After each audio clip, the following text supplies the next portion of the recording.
I hope all of you are in good health and taking care of yourself.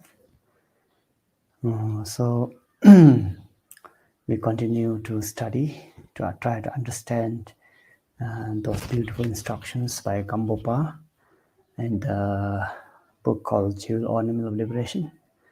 And we are now trying to understand how to cultivate bodhicitta. And in order to cultivate bodhicitta, especially the engaged bodhicitta or action bodhicitta, whatever translation you want to use, we need to have some kind of good foundation before we cultivate bodhicitta. So therefore, GAMPOPA start with the necessary or the requirement for in order to cultivate action bodhicitta.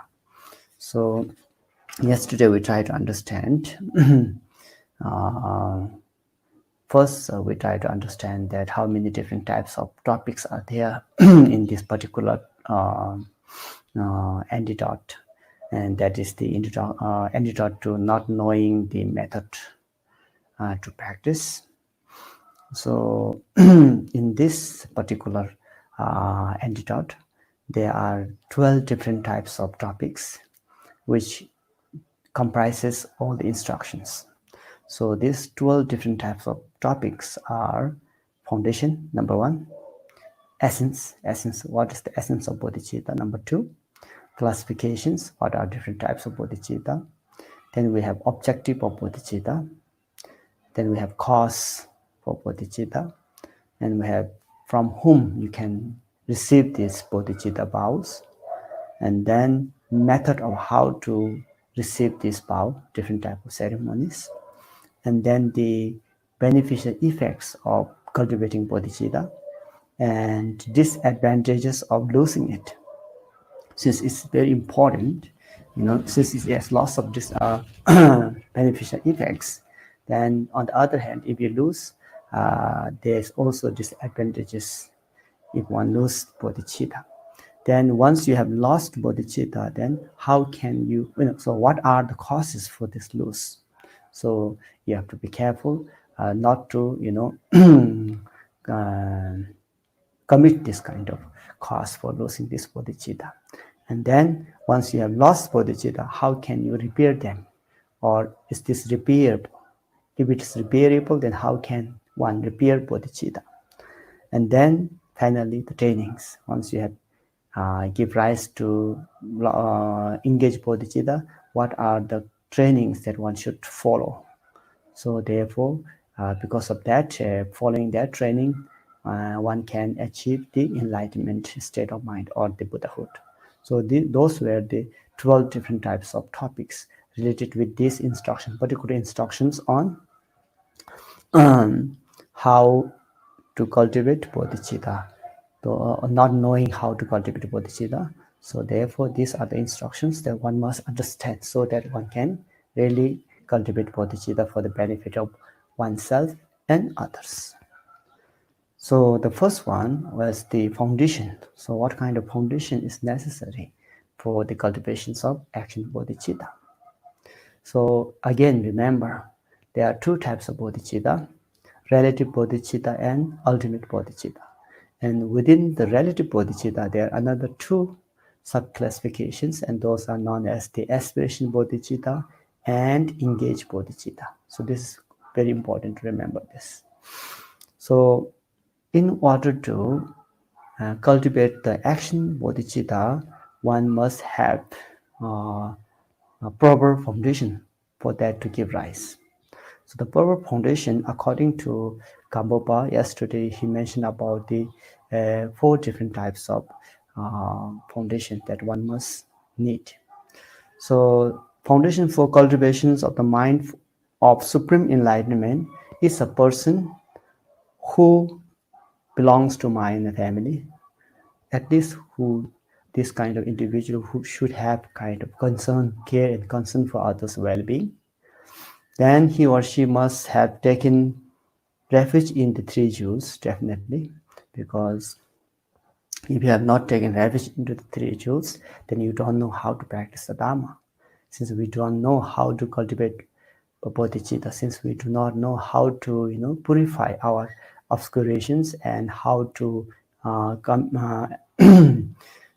accumulate merit and promote wisdom, we need to rely upon someone who are well trained, who has this full knowledge, who has this capacity. So therefore, we need to have taken refuge in the three jewels. Then we have this the third type of foundations that who maintains any of the seven patimoksha vows. So that individual who want to give rise to engage bodhicitta, he or she must have at least maintained one of the seven patimoksha vows. Not all, but one of those seven patimoksha vows. So in patimoksha vows, you can divide these patimoksha vows into two classifications, or two categories. One is ordained vow or the monastic vow, sometimes also known as renounced vow, and next another one is lay vows. So in the lay vow, there are two, female lay vow and male lay vow, which is known as upasaka and upasika. In the ordained vow, there's another two, bhikshu vow and bhikshuni vows. So this in general sub category, we have these four different types of patimoksha vows. In detail, we have more. So therefore, later we'll understand there are total 7 different types of patimoksha vows. So and then finally, one must have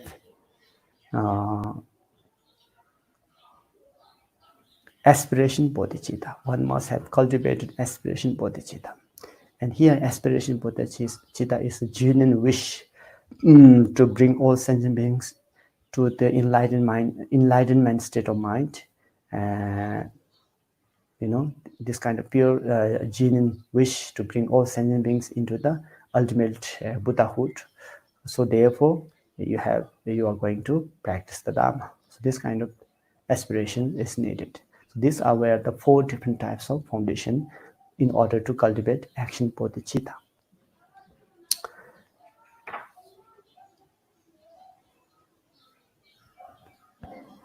And today we are going to understand the second foundation, that is taking refuge in the three jewels.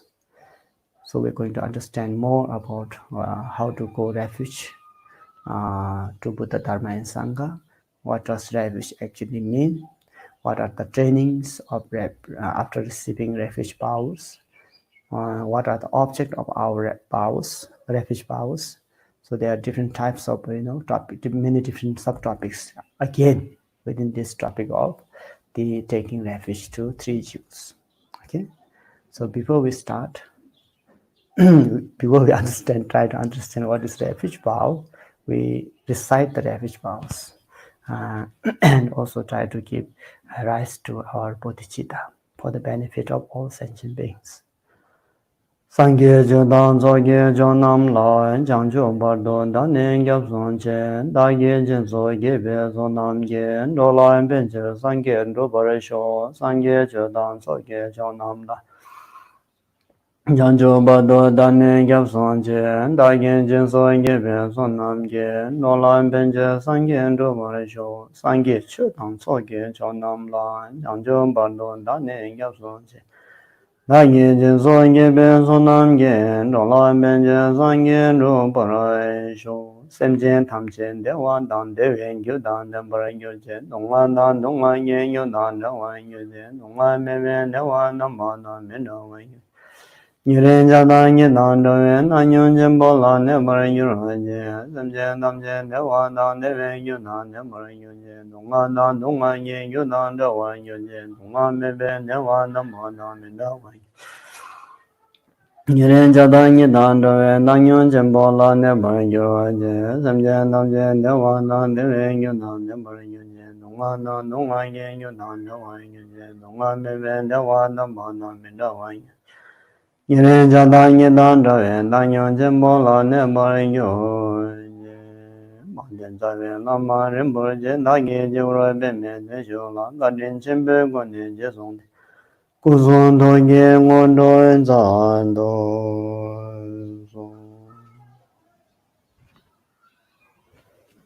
So taking refuge in the three jewels, which is very, very important, because this is the past beginning of entering into the gate of the Dharma. When you become Buddhist or Buddhist followers or Buddhist student, we need to go or take refuge in three jewels. Because the why we need to take refuge in three jewels is simply because we don't know how to practice the Dharma. We don't know how to, purify those obscurations of, in our path, or general obscurations of afflicting emotions and the subtle obscurations to enlightenment. So we need to pacify those things. So if someone wish to attain permanent happiness and free from the suffering of samsara, one must pacify or purify all those obscurations, and also one must accumulate merit and promote your wisdom. Otherwise, there's no other way to obtain this permanent happiness.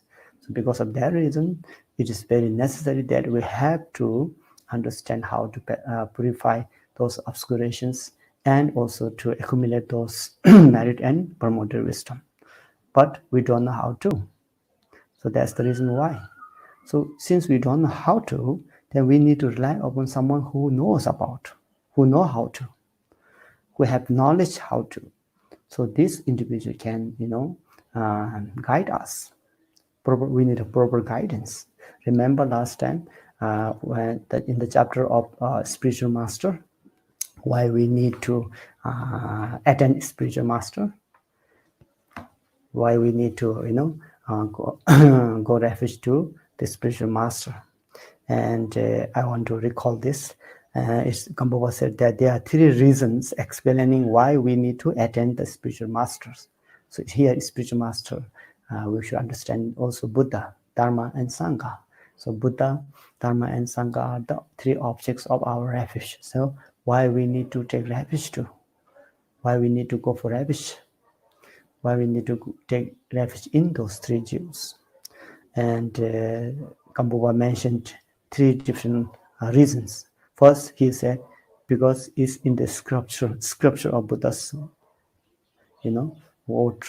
Second, he mentioned about logic, why we need to. And third, the similes.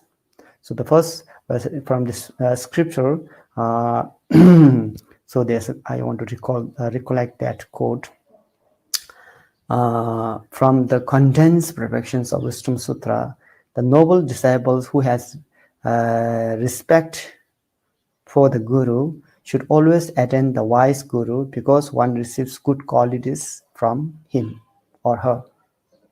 So that was mentioned in the sutra. So we need to attend spiritual master. We need to take refuge in the three jewels. Second was the logic, why we need to. So I will also recall this teachings from the spiritual master, chapter of spiritual master, how to attend spiritual master. The logic was, one who wishes to achieve the omniscient state should attend a spiritual master because of not knowing how to accumulate merit or how to purify obscurations. So that is why we need to attend spiritual master. Then the similes, remember three similes.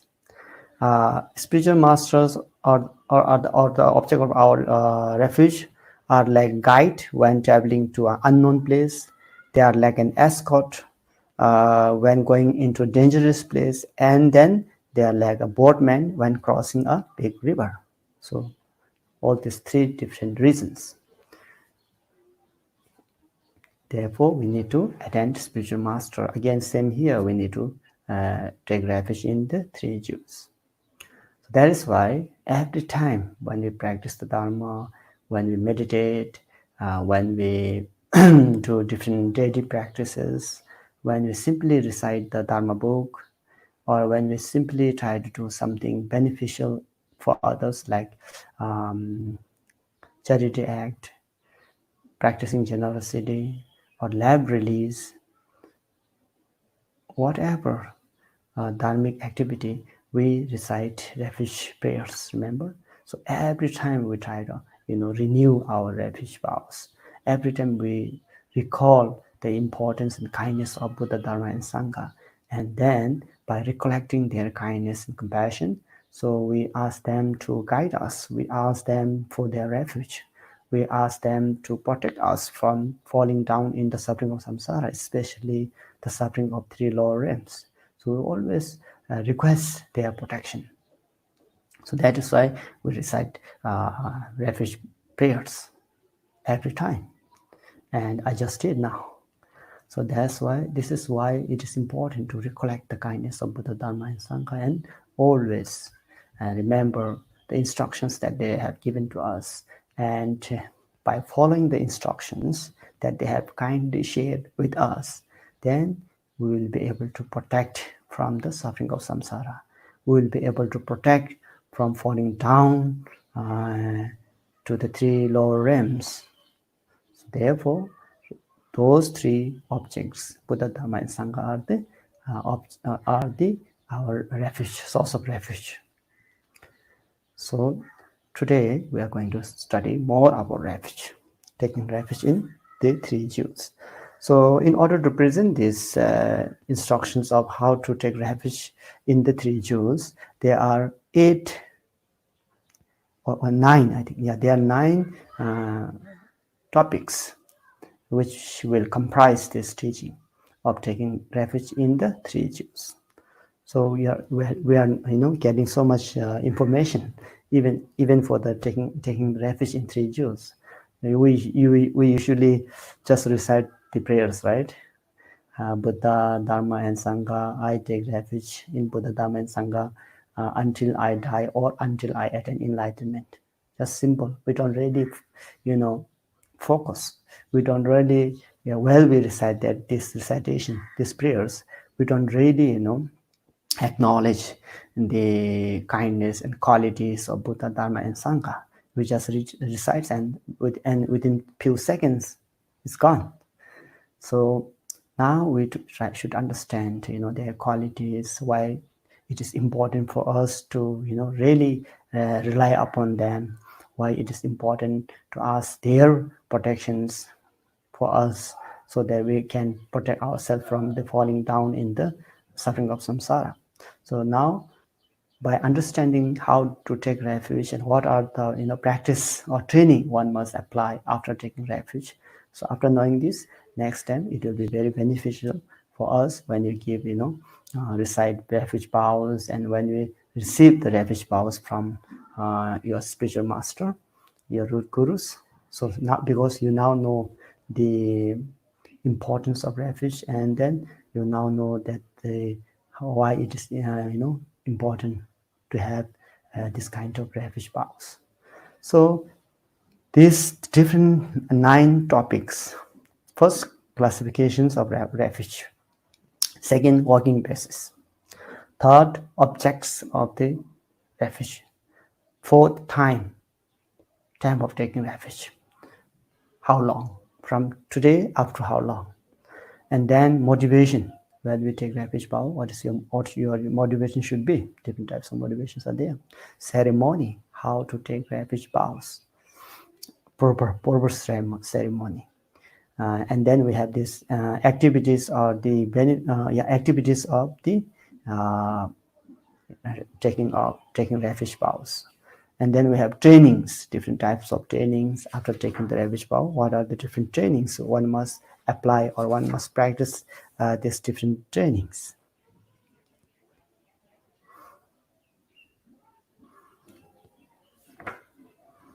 And then we have these beneficial effects of going refuge to Buddha, Dharma, and Sangha. So these 9 different topics comprises the explanations of taking refuge. Okay, so we'll try to understand more. The first one, classification. There are 2 categories of refuge: the common refuge and the special refuge. So when you hear this word here, GAMPOPA mention common refuge, that doesn't mean common as a what you call ordinary, not at all. Refuge are always special, right? Special. The object of refuge are special. Refuge itself is special because we are taking refuge from the most exalted, Buddha, Dharma, and Sangha, the most knowledgeable, the most who has the perfected the enlightenment. So therefore, they cannot be ordinary. But why GAMPOPA wants to use this common here? Because there are different types of refuge. Common refuge, that means you should understand this common refuge as the common for all Buddhists of the different schools or different vehicles. All the different types of Buddhist followers in different vehicle, they all take the same refuge. So that's why it is known as the common refuge, common for all the Buddhist practitioners. And then we have the special refuge. What does that mean? Special refuge means that, so in some cases like Mahayana vehicle, so the refuge a little bit I won't say different, but it's more advanced. For example, if you talk, for example, Dharma, common Dharma or shared by all Dharma, it's just the Dharma of words and Dharma also Dharma of realization. And but in particularly in Mahayana vehicle, when you take refuge in the Dharma of the teaching of importance of bodhicitta. So it's not necessary that the teachings of bodhicitta is shared by all, because in the hearer's vehicle and particular Buddha's vehicle, this not be the case, because the Dharma that they take refuge to would not be the Dharma of the Mahayana vehicle, or specifically not necessary will be the instructions on bodhicitta. So therefore, there are slightly some differences. And also Buddha, for example, common Buddha that was shared by all Buddhists would be the Buddha, that we understand as a historical Buddha Shakyamuni. But in Mahayana vehicle, we have more, deeper understanding of Buddha. So slightly different. That's why it is known as the special refuge. And also in Sangha, the Sangha refuge, going refuge to Sangha, or the Sangha jewel shared by all Buddhists will be the Sangha more than 4 bhikshus or arhats. But in Mahayana vehicle, those Sangha are more deeper realized individuals. So those Sanghas should be, one of who have the realizations of one of the 10 bhumis, who have reached the level of one of the 10 bhumis. So slightly differences there. So therefore, there's 2 categories of refuge: common refuge and the special refuge. Okay. So the second topic is working basis. So who is taking refuge? What are the different types of people? There are different types of people taking different, with different mentality, with different interests, taking refuge. Some will go take refuge in 3 jewels because they don't want to, suffer in the suffering of samsara. So they are so afraid of the suffering of samsara, then they really want to get rid of those suffering. So therefore, there are some individuals who, because of being so afraid of the samsara suffering, and then they want to liberate. So therefore, they go refuge in Buddha, Dharma, and Sangha. And then there are some individuals who is not only afraid of their own, suffering, but who share the same motivation, same attitude of, paying attention and paying importance of others' suffering as well.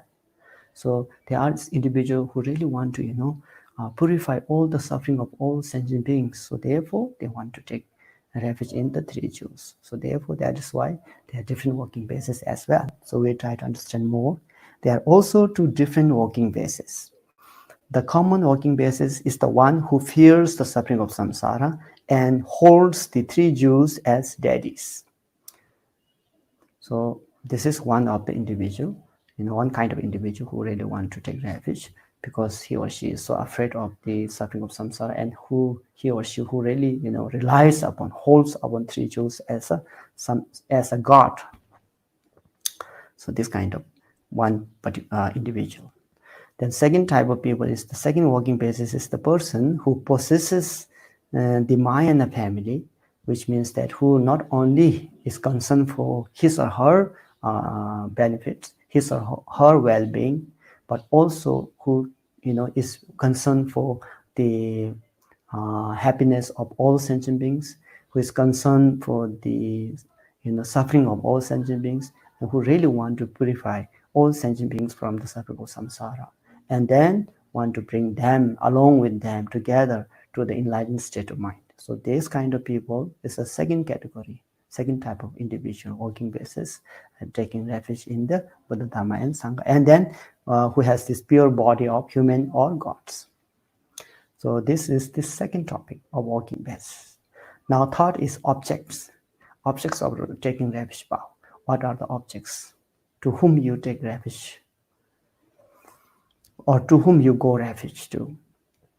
There are two objects of refuge as well.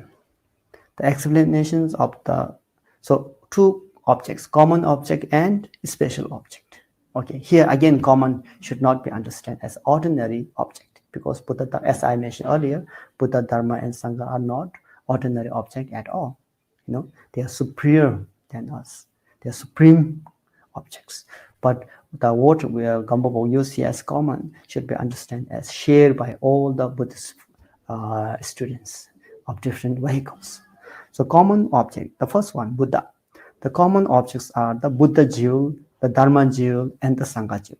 And the Buddha jewel, how people regard Buddha jewel as a common object shared by all Buddhist schools, is that Buddha is the blessed and exalted one who possesses the perfections of purification, because he has purified obscurations of afflicting emotion, as well as the obscurations of subtle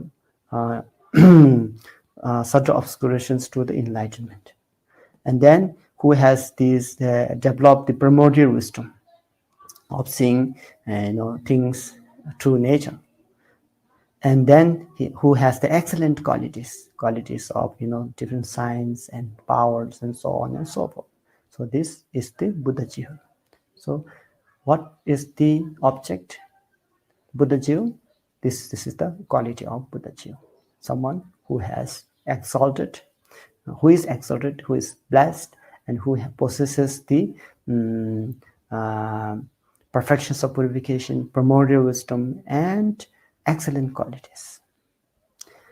Then the second jewel, the object, common object, is the Dharma jewel. And Dharma jewel has also two parts. First, the literature containing 12 aspects of Dharma. The literature, Dharma books, the text, the words and letters in the Dharma text. So this is also object, Dharma jewel, common object known as Dharma jewel. And furthermore, there's a special Dharma jewel, that is the Dharma of realization. Not only the text, the word, and the statements, word, and teachings on the letter, or in the word and form of letter and words, but by applying those teachings into your mind, and because of that you have some kind of realization. So Dharma of realization, which consists of the truth of path and truth of cessation. So what is the Dharma of realization? Dharma of realization is the truth of path and the truth of cessation. So the two truths, the truth of path and truth of cessation of suffering. So these are the Dharma, common object of the Dharma jewel, which is the realization, not only the letters and words in the Dharma text, but also, because of these applications of this truth of path, one can experience the realizations of cessations of suffering. So here GAMPOPA said the first type of Dharma, he said the literature containing the 12 aspects of Dharma. So presentation in Dharma, even it is words and letters, there are different types of. So if you look at the teachings of the Buddha in the Tripitaka or Kanjur, there are different, baskets of Buddha's teaching. So different baskets of Buddha teachings are presented in different aspects. And here GAMPOPA said there are 12 aspects. 12 aspects of the Dharma. So what are those 12 aspects of the Dharma? So you can also call this 12 discourse. These 12 discourse, for your information, I would like to share what are those. So the first one is set of discourses. We call Dode, different set of discourses. And then second is the Yang Nyempo, or the melodious discourses in verses. And the third type of aspect of Dharma is prophetic discourses, Lungpu Tempa. And then we have this Sikje set of verses, paragraph set of verses. And then we have next is the Chedu Jeba, or especially spoken discourses for some individual or for some occasions, especially spoken discourses. And then we have Lingshi, introductory discourses. When Buddha was teaching, he used all these different aspects of Dharma, with regard to different circumstances or different reasons, different purposes. And then we have this Toparcheba, or discourses on realization, someone's realizations, to share someone's realizations. So this is also one way of presenting the Dharma. And then we have this Tamgyu, or set of legends, using different type of examples. And while there Buddha was giving teaching, all this is one way of explanations or aspects of the Dharma. Then we have Kerap, that's the stories of the previous lives of the Buddhas or Bodhisattvas. So it's more another way of presenting the Dharma teachings.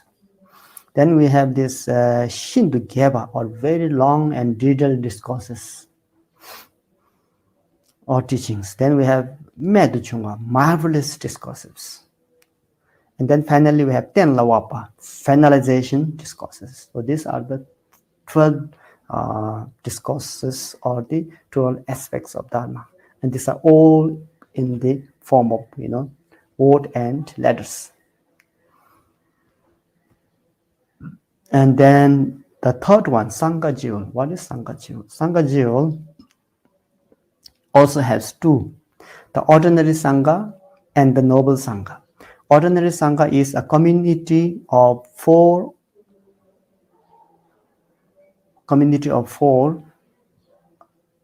or more fully ordained ones. So bhikshus, 4 bhikshus or more than 4 bhikshus are considered as the Sangha Jewel. That's the ordinary Sangha Jewel. And then we have this special or noble Sangha, that is the Sangha for noble beings, is called the 4 peers or 8 individuals. So remember 4 peers that we studied before. We spoke about the 4 progressive stages to reach arhatship, or 4 stages of liberation. So there are different types of stages of liberation in order to attain the arhatship. So the first is the stream enterer, and the next once returner, then non-returner, then finally the arhat, or the 4 destroyer. So these are the 4 peers. And then we have 8 individuals. So if they are stream enterer and the stream enterer's result. So you have add results behind all these 4 peers. That will make 8 individuals. So stream enterer result, once returner result, non-returner result, and the 4 destroyer or arhat with result. So First one is the action or cultivating the cause, and the second one is experiencing this result, cause and result. Okay, stream enter and stream enter with result. Uh, once returner with result, non-returner with result, arhat with result. So these are known as the 8 individuals. So these are also the Sankajiv, the common object of 3 jewels or of your refuge. So this is the common object. Next, on the special object. So we try to understand there are also 3 different types of special object of refuge. So special object of refuge, what are those 3 different types of special object of refuge? One, abiding in front of us, the Buddha, the picture of the Buddha, which are in front of us, statue of Buddha. Then we have those with the full realizations. So this should be wisdom Buddha, wisdom form of Buddha. So or when we invite, Buddhas from their pure land before us, like in our idam deity practice, self-visualization, and then we invite the deity from their own respective paradise or pure land. So these are known as realized with full realization, object with full realization. Not only statue or the painting, but you kind of visualize the actual hidden deity or the actual Buddha himself, the wisdom Buddha. So you invite those and you take refuge before them. So this is one way of understanding the special refuge. And then finally the suchness. Suchness is the knowing of true nature or the Dhammakaya. So that is the real refuge. If you, once you realize this, Dhammakaya, then you are completely protected from any kind of suffering, any kind of cause of suffering whatsoever. So that is the suchness, the refuge, the special refuge of suchness. So we'll understand more. So the first one, abiding in front of us, what does that mean? In the first category, object abiding in front of us, the Buddhas in the image, in the form of image of statue, thanga, whatever. So that's the one. And the Dharma is the Mahayana scripture. Here special, why it is called special refuge? Because it talks about the Dharma with the Mahayana scripture only. And then the Sangha is the community of bodhisattvas. So it's not only, ordinary 4 victuals or more than 4 victuals. It is not only those individuals who are in the state of progressive state of liberation, the stream enterer, once returner, non-returner, and arhat. But it's more than that. Those who are who have reached the different levels, the bhumis of bodhisattva. That is why it is called special refuge. Then the second type of special refuge is the state of full realization. What does that mean? That means that the objects of the Buddha as the embodiment of the 3 kayas. The Buddha in the form of Dharmakaya, Nirvanakaya, and Sambhogakaya. And the object of the Buddha, embodiment of the 3 kayas. And the Dharma is as the piece of the precious noble Dharma and the Nirvana itself. Not the ordinary, words and letters. Not only the truth of path, but the real, the result, the Nirvana itself. And the Sangha consisting of the bodhisattvas who have attained a great bhumis. Same, the bodhisattvas who have attained the great bhumis. So these are known as the state of full realization, special refuge, object of refuge. Then finally, the suchness, regarding the object of suchness, the object of your refuge, that is this suchness. What does this mean? This means that Buddha alone is the object of refuge. Buddha himself is only, finally, Buddha is the only ultimate refuge for us. And here, this Buddha, when you say this Buddha, you should not understand this Buddha as a form of image or thanga or statue or the historical Buddha. But here, when you say Buddha, is the Dharmakaya itself, the true, the realizations of the primordial wisdom. That is the suchness, and that is your ultimate refuge. Before, we need to rely upon, Buddha as in the form of picture or in the form of statue or in the form of, what you call Nirmanakaya. We also need to rely upon Dharma of words, meanings, sculptures. We need to rely on the Dharma of truth of path, truth of cessation of suffering. We need to rely upon the Dharma of, and the Sangha. We need to rely upon the Sangha of the more than 4 bhikshus or bodhisattvas in different levels. But then, actually, when your practice grows more strong and becomes more advanced, then at the end, only the suchness is your protection. The Dharmakaya is your protection. Only the Buddha himself is the ultimate refuge. And why? We need to understand why. Ultimately, there's a quote from the Unsarpas Tantra which says, ultimately, only the Buddha constitutes a refuge for beings. In that case, how can Buddha be the ultimate refuge?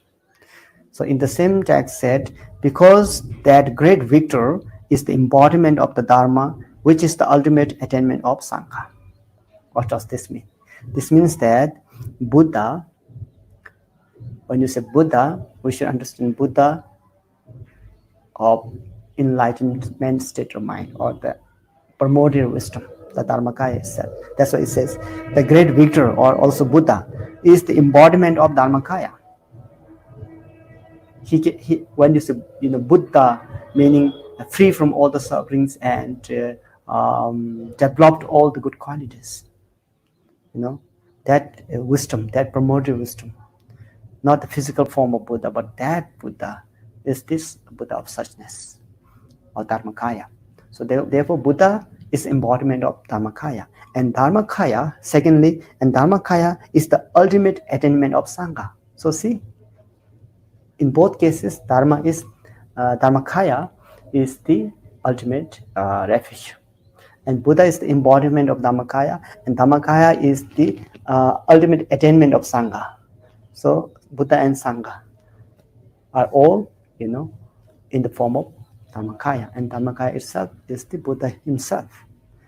When we say Buddha, usually what happens is our, ordinary thinking is we always see Buddha as, Shakyamuni Buddha of his picture, mostly the Buddha statue in Bodh Gaya.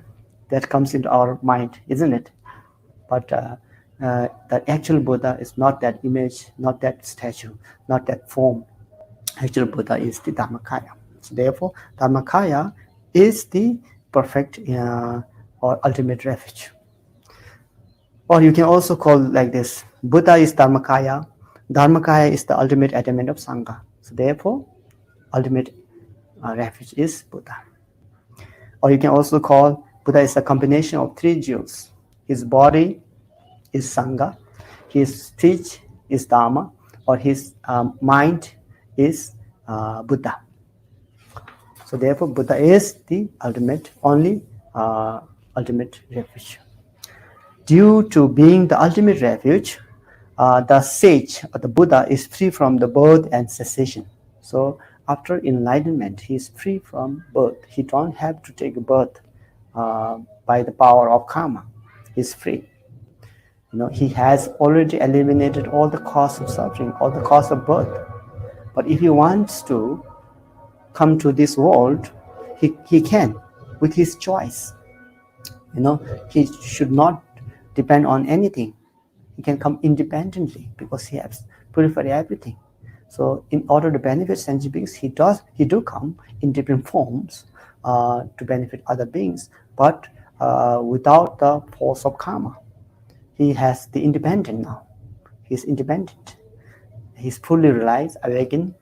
He has got all the good qualities, and he has purified all the obscurations. So he is free from birth and cessation, and he is fully purified, and he is free from desire, and he has the nature of Dharmakaya. So Buddha has these qualities. So Buddha is Dharmakaya actually. The assembly of the three, the second one, the assembly of the three vehicles, that means the vehicle of hearer, vehicle, Patika Buddha or self solitary realizer, and then the bodhisattvas. All the sanghas of these three different vehicles, attains the perfection when it achieves the ultimate purity of Dharmakaya. So therefore, the sage or the Buddha is the ultimate refuge. In that case, so there's a doubt raised by GAMPOPA here. In that case, are the Dharma and the Sangha the ultimate refuge or not? So if Buddha is the ultimate refuge, then are Dharma and the Sangha ultimate refuge or not? The answer is, there's a quote from Unsurpassed Tantra, which says that neither both aspects of Dharma nor the assembly of the noble ones constitutes a supreme refuge. So they are not.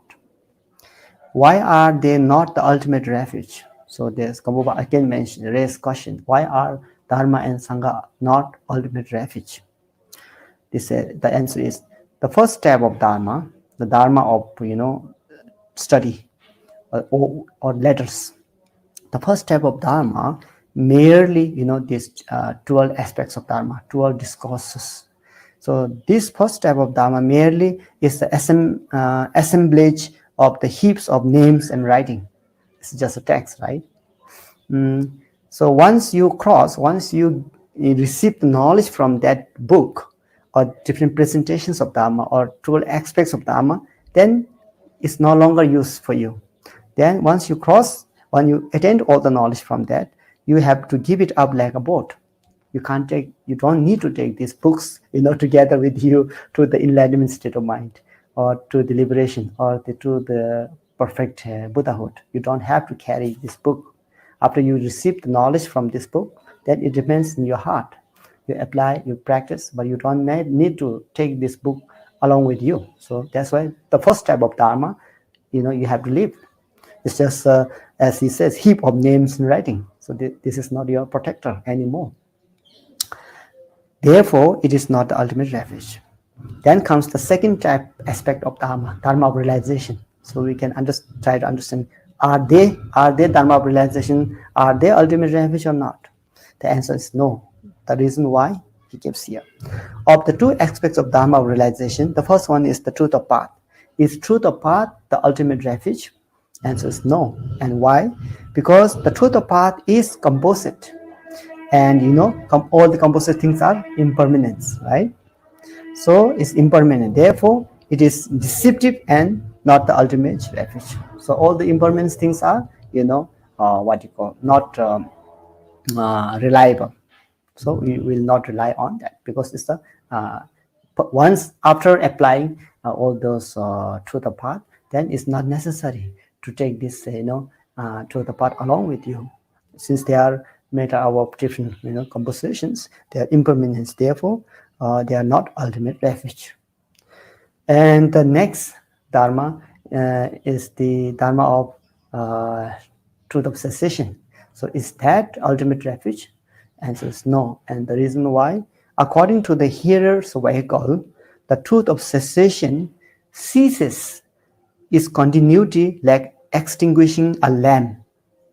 So it is non-existence, and therefore it is not ultimate refuge. So when you pass out this, according to belief of the hearer vehicle, this is this truth of cessation will cease, and it will extinguishing is continuity. So there's no continuity of that. So everything ceases when one goes into deep meditative concentration of realizations of arhat. So there's no continuity. That's the end of suffering. That's the end of everything. So according to hearer's vehicle. So therefore, that is why it is not ultimate refuge. And the ordinary Sangha, for more than 4 bhikshus, the ordinary Sangha itself fears samsara and goes for refuge to the Buddha. And because of that reason, since it has fear, it is not ultimate refuge. So ultimate refuge is only the Buddha of Dharmakaya is the ultimate refuge. Then, okay, and there's a quote from the Unsurpassed Tantra which says, because of being abandoned. So first one, Dharma of teaching, which is words and different aspects of discourses. Since we need to abandon those things once you once you receive all the instructions. So because of abandonment, being abandoned, and because of deception, the truth of path is the impermanence, and because of not existing, the truth of cessation, which ceases its continuity, and because it is with fear, the Sangha, ordinary Sangha, has the fear, and that they too want to take refuge into Buddha. So therefore, 2 types of Dharma and the Noble Assembly are not the ultimate refuge. Then who is your ultimate refuge? Therefore, Acharya Asanga said, the inexhaustible refuge, the eternal refuge, the unchanging refuge, the ultimate refuge is only one, and that is the Buddha of Dharmakaya, which is known as 4 destroyer, complete and perfect Buddha. Okay, so KHENPO said that the Buddha is the only ultimate refuge. Then next question is, then why we go refuge in Dharma and Sangha? What is the reason? What is the purpose of taking refuge from Dharma and Sangha if the Buddha is only the ultimate refuge? So he raised this question here. In that case, doesn't this contradict the explanation that there are 3 types of refuge? The 3 type of refuge. So the answer is the 3 refuge appears as the method to lead sentient beings. So it is, KHENPO said, it's just a method to bring sentient beings into a path, into nirvana. So once they are in the path, then they should only rely upon Buddha, since that's the ultimate refuge. So there's a quote from the Great Liberation Sutra which says, in brief, 1 refuge and 3 methods. 1 ultimate refuge, that's Buddha, and 3 methods in order to bring sentient beings into path of. That's why there's these different types of aspect of refuge, or the object of refuge: Buddha, Dharma, and Sangha.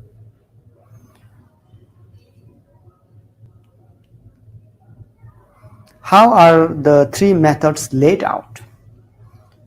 So there's a quote from the Unsurpassed Tantra which says, by the teacher, teachings, and disciple. So 3: teacher, Buddha; teaching, Dharma; disciple, Sangha. So by the teacher, teachings, and disciple, there's 3 vehicles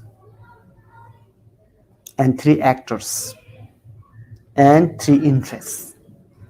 So here says, by the teacher, teachings, and the disciples, 3 vehicles and 3 actors. According to the interests, the 3 refuge were laid out. So why we need to have 3 refuge? He says, because there are 3 actors. What does that mean? Actor means subject. 3 subject. Actor, some are interested in Buddha, some are interested in Dharma, and some are interested in Sangha. Therefore, since there are 3 actors, there are 3 objects: Buddha, Dharma, and Sangha. And there are 3 paths, 3 ways. Okay, one who is interested in Sangha, this is 1 vehicle. One who is interested in Dharma, this is another vehicle. And one who is interested in Buddha, becoming Buddha, this is considered as 1 vehicle. So one who is interested in attainment of Sangha, the Arhats who want to attain the Arhat, the great Sangha is Arhat, right? So that is why they have this hearer's vehicle. And the one who is interested in the Dharma, there is this vehicle of as isolated realizer or the Patika Buddha. And since there are people who really want to attain the Buddhahood, Buddha himself, Buddhahood, then there's that like, and then there's this Mahayana vehicle. So since there are three subjects with three interests, therefore they have three vehicles in order to attain three objectives in order to fulfill three objectives. So that is why it is important to lay three methods. So the three methods were laid out according to the three qualities. Quality meaning Buddha's quality, Dharma's quality, Sangha's quality. So three objects, three vehicles: hearer's vehicle, Patika Buddha's vehicle or solitary realizer's vehicle, and the Mahayana vehicle. Three actors who is interested in attainment of Sangha or Arhatship. Second, interested in the Dharma, and third one interested in the Buddha. So, and with three aspirations. So they make aspirations. May I become Arhat, or may I become Buddha, or may I have the quality of Dharma.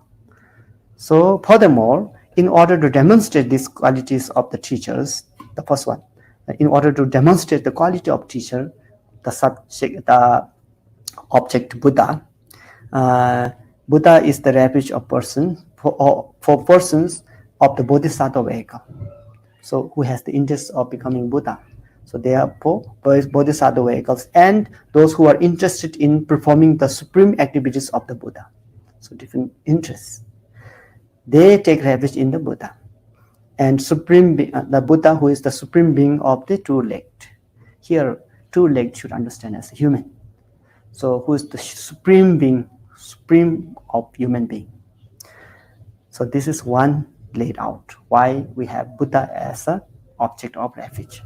Then second one is why we have Dharma, why we need late Dharma, leading method of Dharma as object of refuge is because they are this type of people. In order to demonstrate the quality of teaching, so the object is the Dharma, the teaching. The Dharma is the refuge for the persons of the solitary realizer vehicle and those who are interested in the work of the Dharma. So they take refuge in the Dharma, the supreme freedom from all the attachments. So Patika Buddha, is free from attachment. That's why he doesn't want to. He renounced the samsara and he always practiced the Dharma, being isolated. He doesn't want to share his teachers or practice what he's doing. So therefore, he relies only upon Dharma. No, he doesn't need teacher. He doesn't need a company of Sangha. He just only needs the Dharma as his protector. So therefore, since there's this type of actor, we need to have, we need to demonstrate, we need to have laid out this Dharma as a refuge, object of refuge, because of that reason, because of that interest.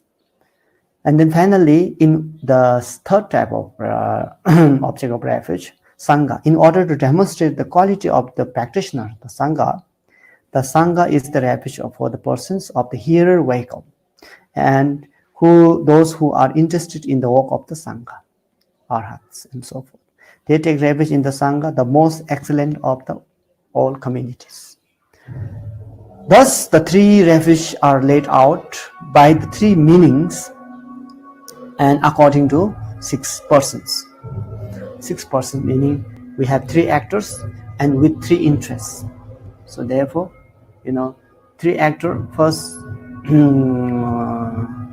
people in hearer vehicle, second as Patika Buddha vehicle, and the Bodhisattva vehicle, and with different interests. So that makes 6.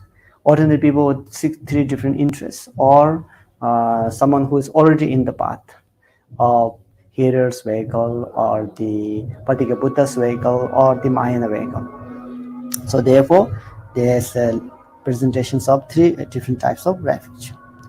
The exalted blessed one said this in the conditional state in order that all sentient beings could gradually enter into the different stages of vehicles. So that is why Buddha said the presentation of Buddha, Dharma and Sangha as a object of refuge was necessary in order to bring, sentient beings into the Dharma. So first, there's a Sangha, arhatship, resolve arhatship, which is not Buddha yet. It's a great attainment actually, but it's not the Buddha yet. So there are people who really, have faith and devotion in arhats, and then really wants to, practice Dharma, really attends the arhat, and then by practicing that in their instructions, they were able to reach the arhat level of, realization. Then slowly to promote their realization, then slowly there are someone who not only rely upon Sangha, but then rely upon more on the Dharma itself, the quality of Dharma, and then they kind of progress, and then they reach the level of Partikya Buddha. And then slowly, after understanding their realizations, they would like to also to take care, have this sense of concern for others' well-being and wants to free other beings from suffering of samsara as well. Then this is how they slowly develop, into the path. So that is why Buddha said that in the conventional state, in order that all sentient beings could gradually enter into different stages, first hearer stages, then particular Buddha stage, then mind Bodhisattva stage, then enlightenment or the Buddhahood, attainment of Buddhahood. This is a progress. So that's why it is important to mention different types of different object of the refuge. So this is more detailed instructions on refuge. So we will stop here and we'll try to understand remaining different topics which will comprise these teachings on taking refuge in the three jewels. Okay, so we shall stop here and let's pray to our dedication prayers for the benefit of all sentient beings. Sonam deye tamje zeba nye tomne nye be ranam pamje ne gega naje balam chokbai sibin solen do wai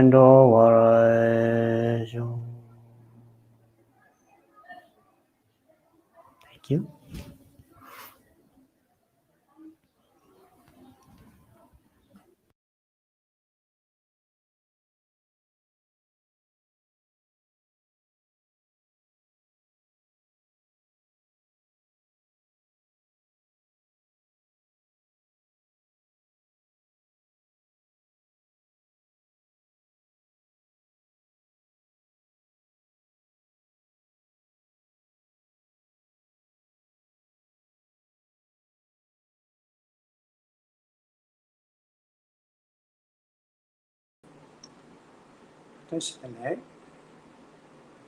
Shall we start meditation and reciting the mantra and aspiration prayers?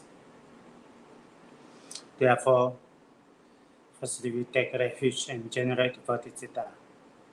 Therefore, you visualize in front of you the sky that your Guru and Buddha, Dharma, Sangha, Lama, even protectors in front of you. Then with your faith, take refuge and generate bodhicitta.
Dage jinso jibe namange dalai benje sanje do pararejo sanje je dan zoge jonala chanjo marado dane jazo enji dage jinso hai jibe namange dalai benje sanje to pararishu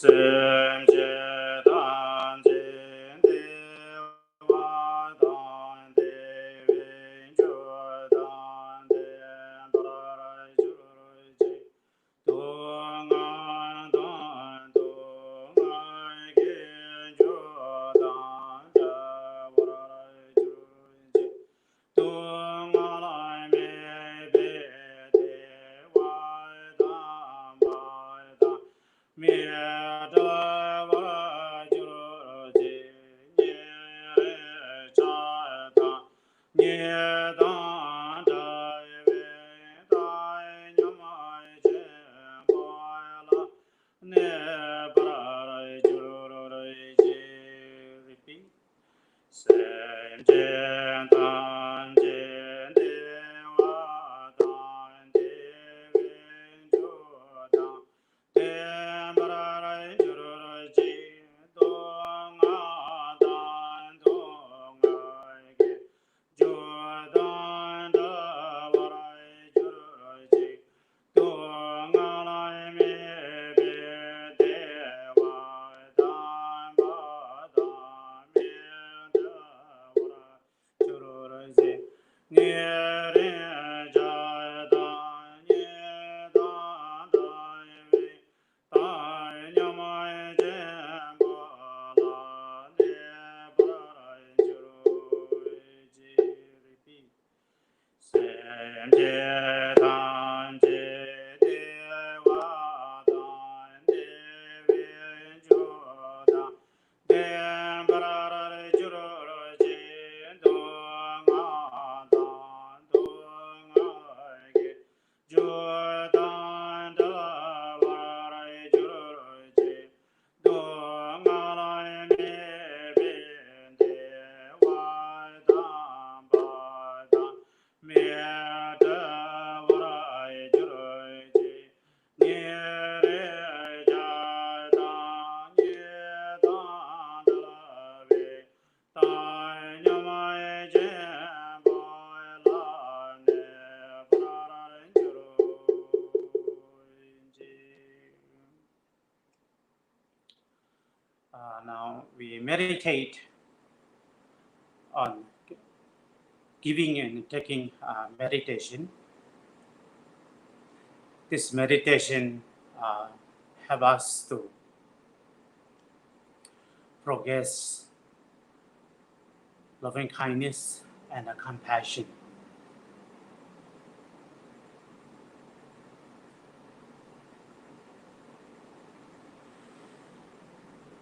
Therefore, firstly you visualize that your parents and your friends, relatives, and surrounded by countless of sentient beings in front of you.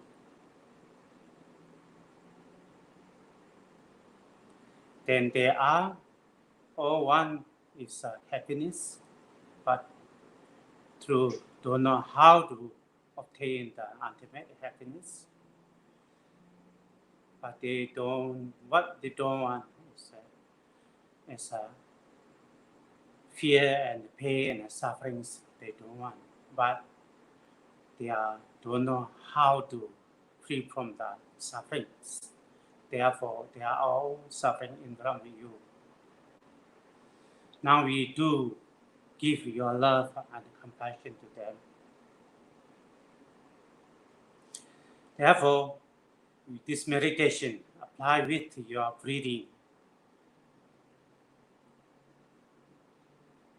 Breathe in is taking all their suffering and the cause of the suffering. And this one we call it compassion. When we breathe out, we give our virtues, merits,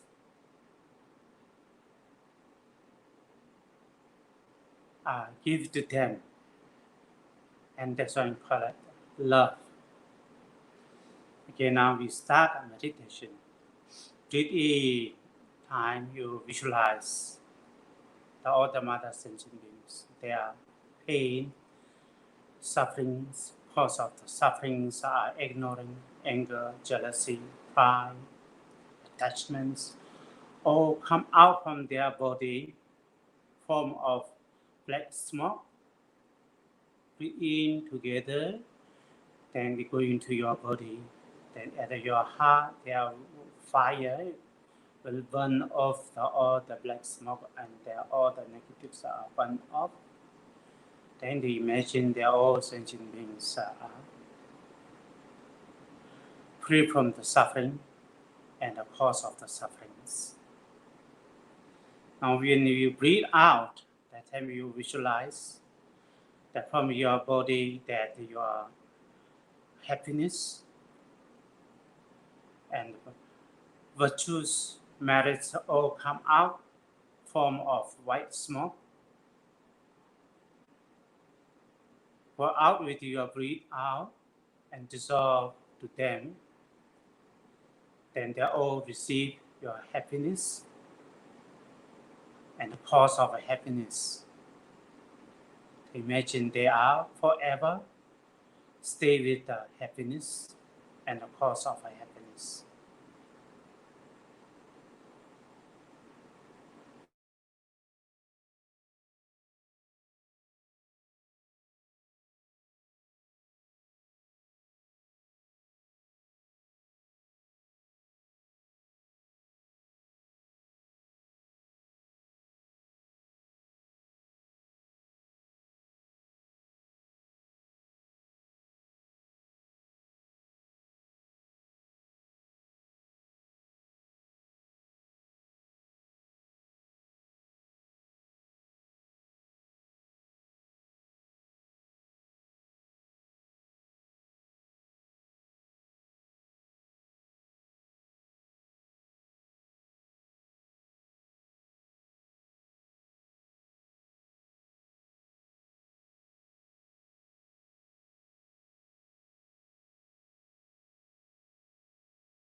Now we recite all the mantras. As we recite Avalokiteshvara mantra,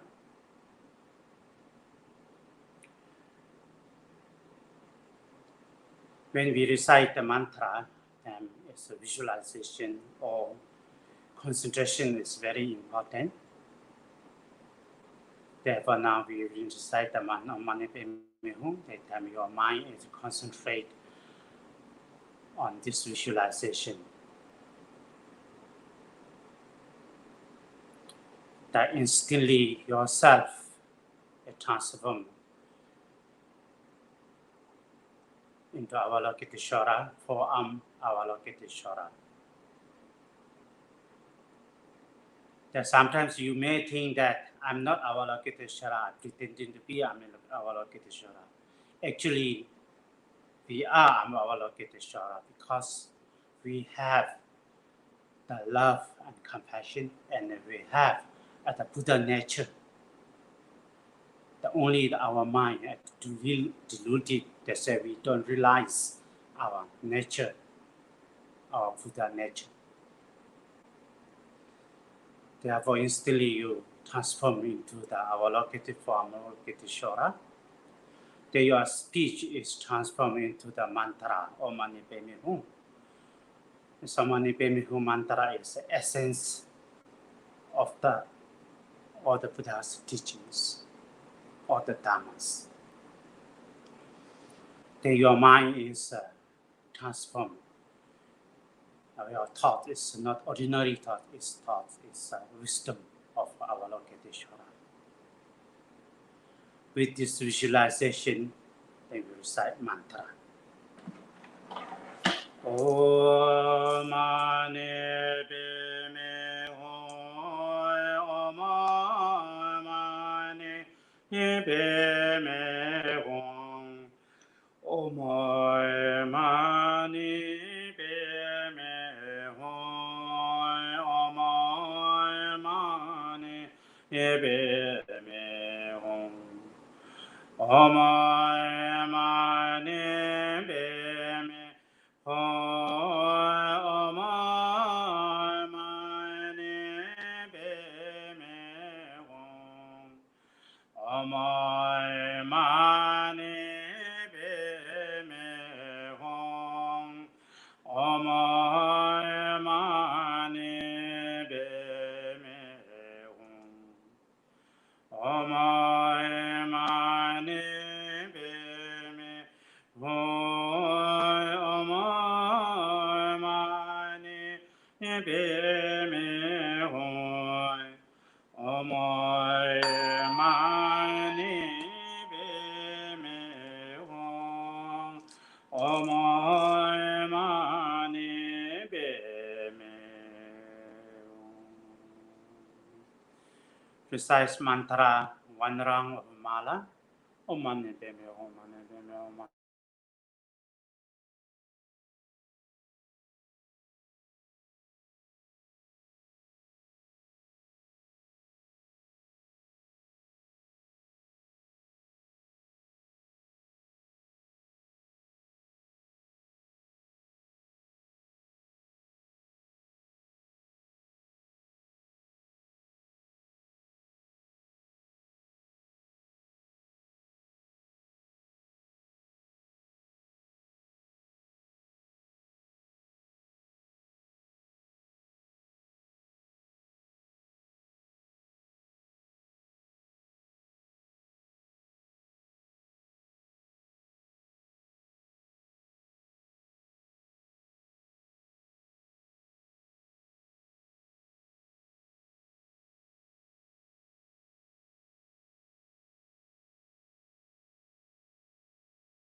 Om Mani Padme Hum, Om Mani Padme Hum, Om Mani Padme Hum, Om Mani Padme Hum, Om Mani Padme Hum.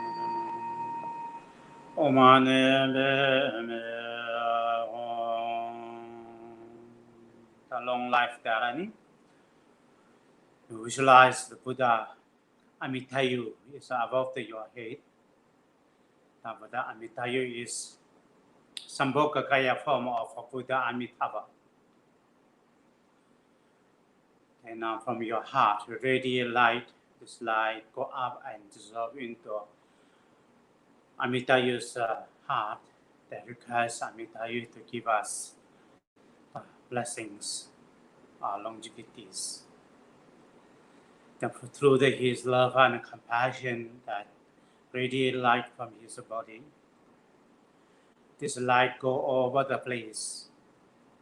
Then this light collect all the Buddhas, Bodhisattvas, Bodhi speech, mind blessings, and the energy of the universe and the essence of elements, or collect and dissolve into his long life vase that he's holding long life vase.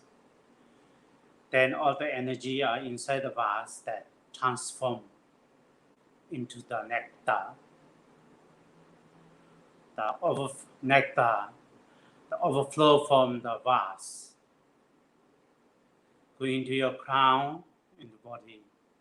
They purify all the obstacle for the long life. Remove all the obstacles. Then body is filled up by nectar. You imagine that you have received all the blessings and all the energy of the universe. That your body is radiant light, full of energy. With this visualization, you recite the long dharani 7 times. Om Namo Bhagavate Aparimita Ayurjana Sobhine Teta Tejo Rajaya Tathagata Arahate Samya Sambuddhaya Teya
Samya Sambuddhaya Te Yata Ompune Pune Mahapun Aparimita Pune Aparimita Pune Jana Sambaro Bhaji Om Sarava Sankara Parishuddhi Dharmati Gagana Samungat Sobhava Vishuddhi Mahanaya Parivari Soha Om Namo Bhagavat Aparimita Ayurjana Subhine Zikdate Toradaya Tathāgataya Arahate Samya Sambuddhaya Te Yata Ompune Pune Mahapune Aparimita Pune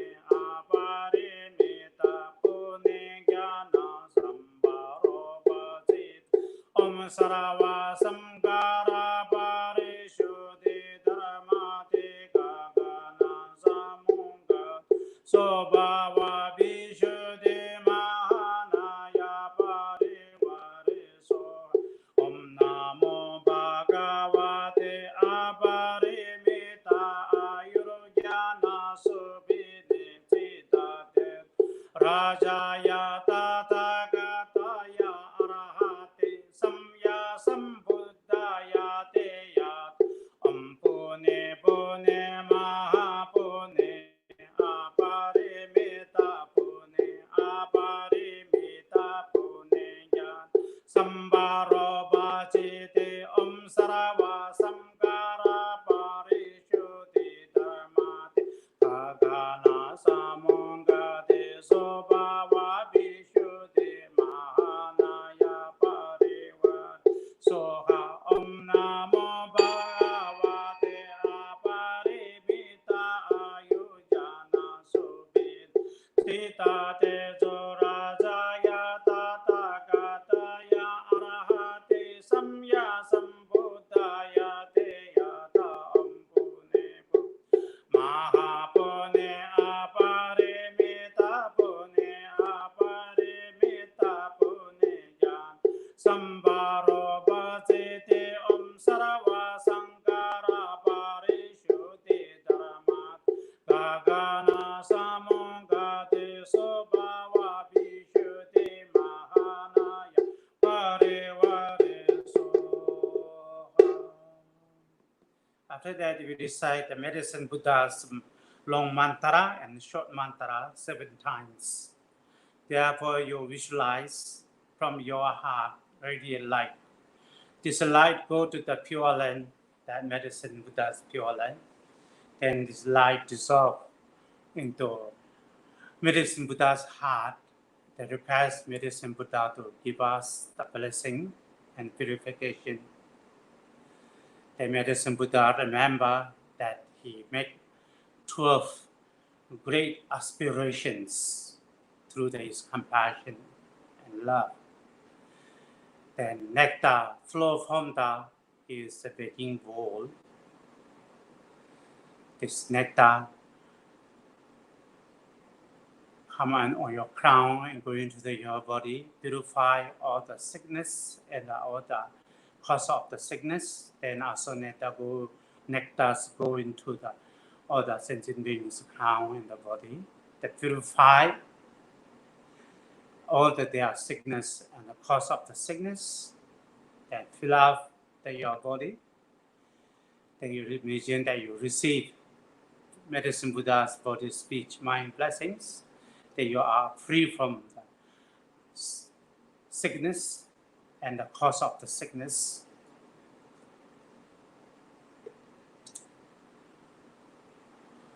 Om Namo Bhagavate Vedante Guru Pendroya Prabharajaya Tathāgataya Arahate Samya Sambuddhaya Te Yata Ambekase Bekase Mahabekase Raja Samungate Soha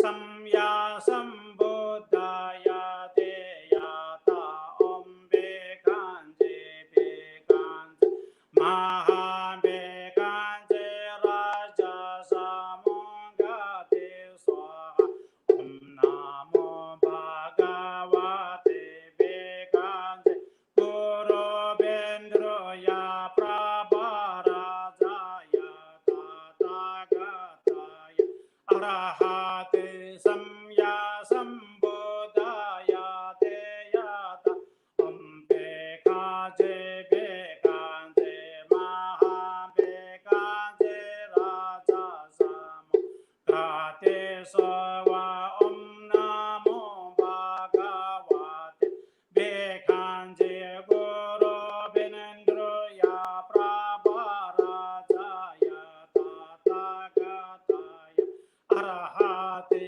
Samya Sambuddhaya Deyata Om Bekanje Bekanje Maha Bekanje Raja Samongate Soha Om Namo Bhagavate Bekanje Guru Bendroya Prabharajaya Tathagata Arahate Samya Sambuddhaya Deyata Om Bekanje Bekanje Maha Bekanje Raja Samonga Soha Om Namo Bhagavate Bekanje Guru Bedruya Prabharajaya Tathagata Arahate Samya Sambuddhaya Deyata Om Bekanje Bekanje Maha Bekanje Raja Samongate Soha Om Namo Bhagavate Bekanje Guru Bendroya Prabharajaya Tathagata Arahate Samya Sambuddhaya Deyata Om Bekanje Bekanje Maha Bekanje Raja Samongate So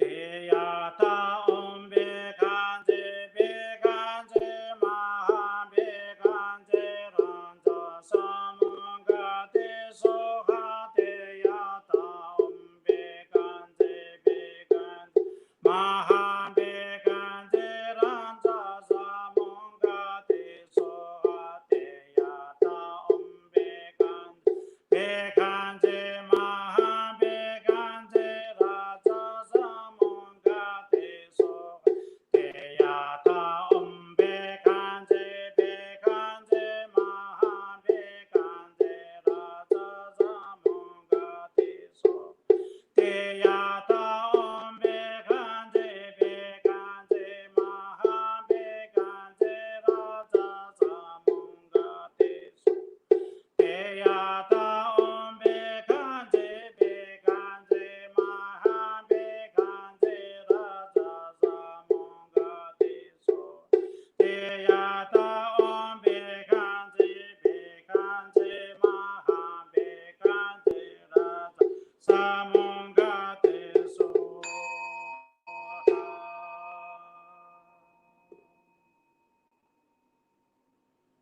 Now visualize the partner Shawari deity in front of you,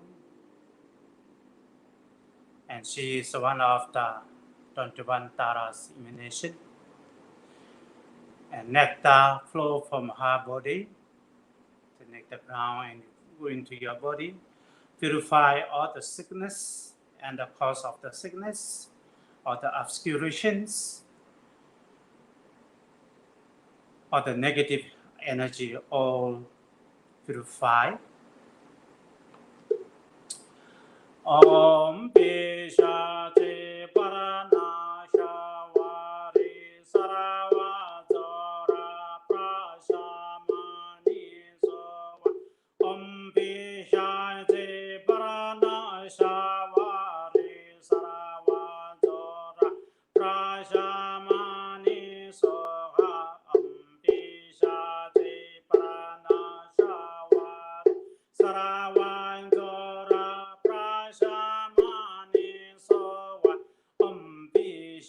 je parana shavari sarava jora prashama nisava ambisha je parana shavari sarava jora prashama nisava ambisha je parana shavari sarava jora prashamani sova om pishati pranashavar saravajola prashamani sova.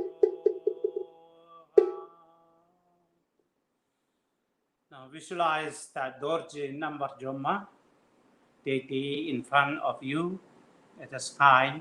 The nectar flow from his body. That go into your body and purify all the obscurations or the sickness and the cause of the sickness and negative energy are all purified. Nama Jenda Benza Krodaya Holo Holo Dita Dita Benda Benda Hana Hana Amite Umbe Nama Jenda Benza Krodaya Holo Holo Dita Dita Benda Benda Hana Hana Amite Umbe Nama Jenda Benza Krodaya Holo Holo Dita Dita Benda Benda Hana Hana Amrite Umbe Nama Jenda Benza Krodaya Holo Holo Dita Dita Benda Benda Hana Hana Amrite Umbe Nama Jenda Benza Krodaya Holo Holo Dita Dita Benda Benda Hana Hana Amrite Umbe Nama Jenda Benza Krodaya Holo Holo Dita Dita Benda Benda Hana Amrite Umbe Nama Jenda Benza Krodaya Holo Holo Dita Dita Benda Benda Hana Hana Amrite Umbe.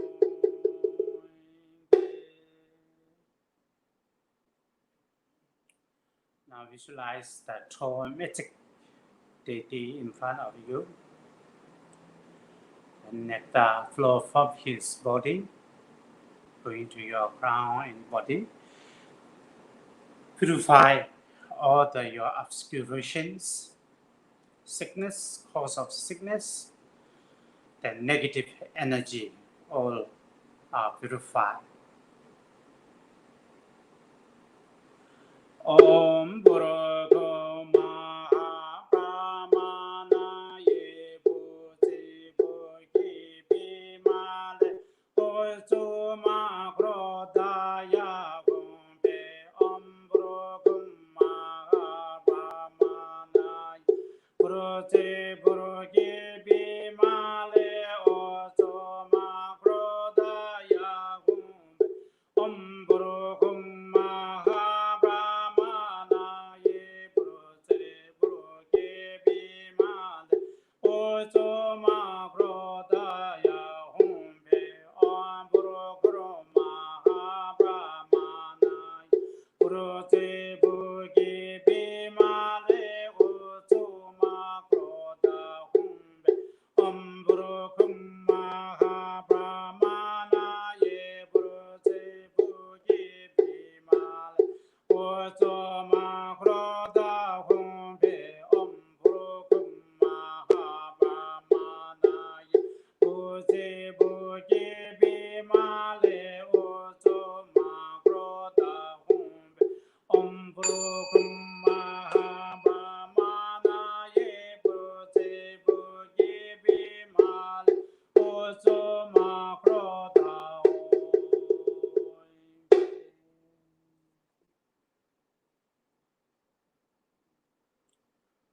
visualize that in front of you in the sky, the 8th medicine Buddha, and surrounded by 16 bodhisattvas and countless of the medicine deities.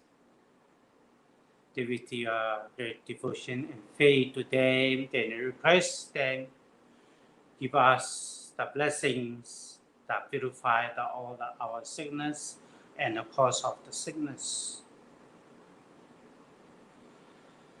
Oi di je je ba me lai je je dai jan jo sen ba jen bo en jo do ge me jan do je chen le la de ne do re ne re ma le xie joro Deya tai om bekanze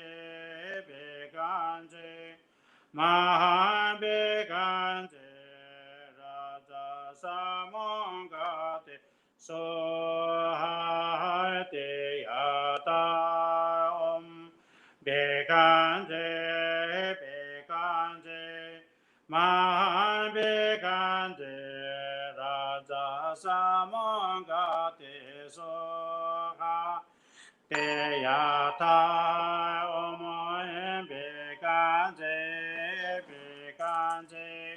maha bekanze raja samongate soha.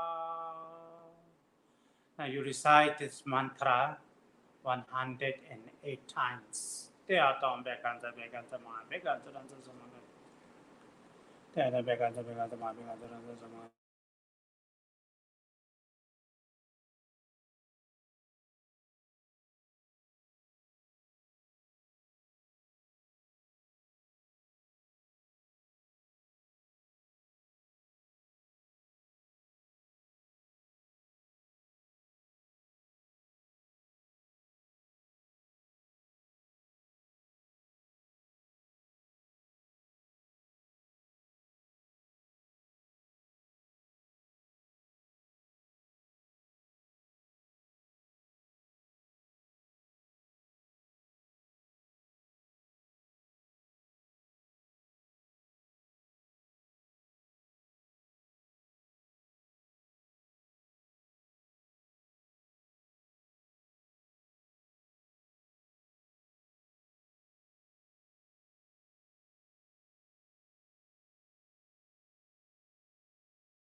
Raja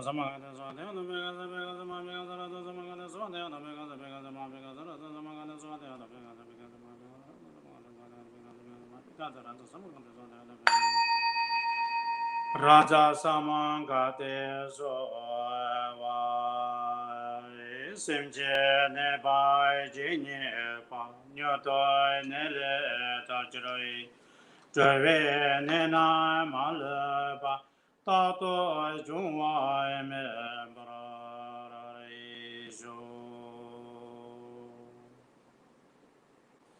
When we recite the aspiration prayers, you must think of all the meaning of the prayers.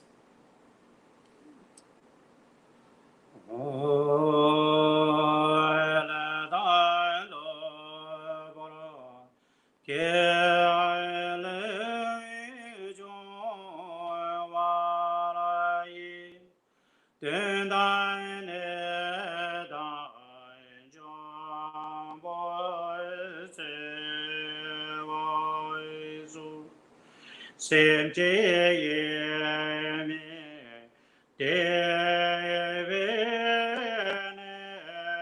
namaike jide kan so jon warare mai jururi jetara shene tebe se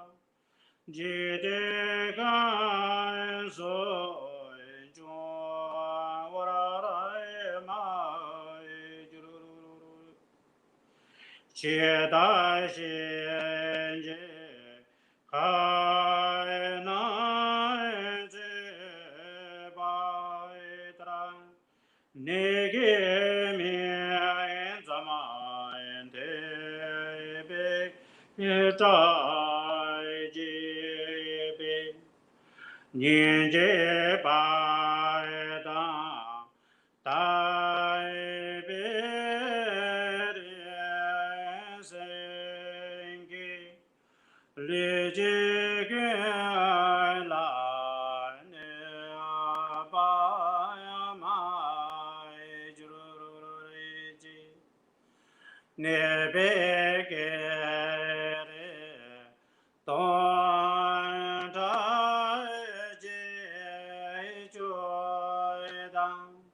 LODRO ye do som ja do joy dang xie jai za xie ne lai so ba ye li jie ge lai se wa ra ma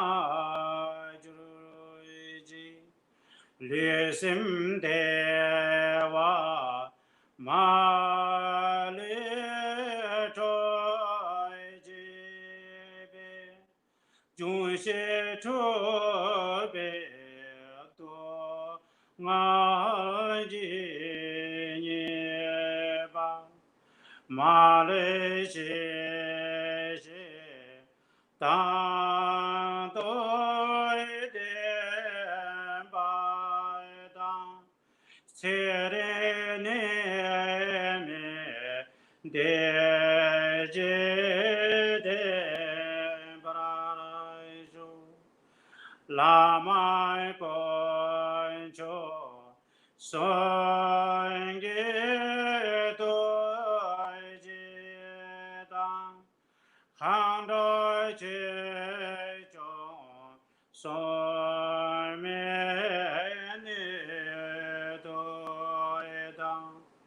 Lende lo wa me be de do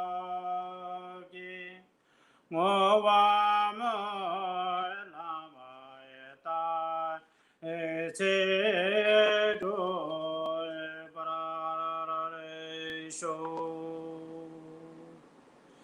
ema ho ngara san je na wa THAYE THAYE so ju wo du ji KHENPO da yen do sen ba do je do na la san je jang se ba me gu ji gu de je wa tra ba do me ba ye de wa je je ja vi shin gam de da ne de ne se be ju ma da ke wa shin je ba ma je ba ro de ro je ne na de she do so de ge da ge me la ma da ba de cho jo san je jang se me dan je ge me do para jin ge la do so te ya tai pen da te ya a wa bo da na ye so ha cho de je wa se ji gong cho nian do la ji ye ran da ge de san ge sa ba kun jo son a che ba bo jala ve ten ba be ju che ge wa se je ge la ngo do ge san je do ju ro je ge sa tam je je de da ge de la men ju ge de nian da ne zo zo de te re ne me nyan to be se de za jo nan ju ji nam je se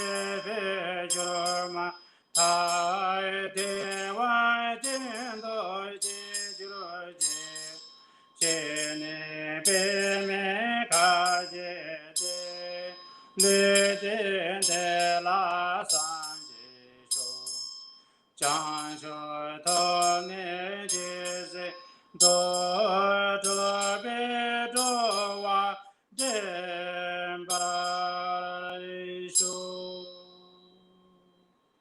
dedicate by this marriage all sentient beings free from the suffering and obtain enlightenment. So nan de yen dan jin se bai ni to ne nye be da na ma bai jin ke ga na ji ba la ma jo ba yi si bi so le do wa do wa sho.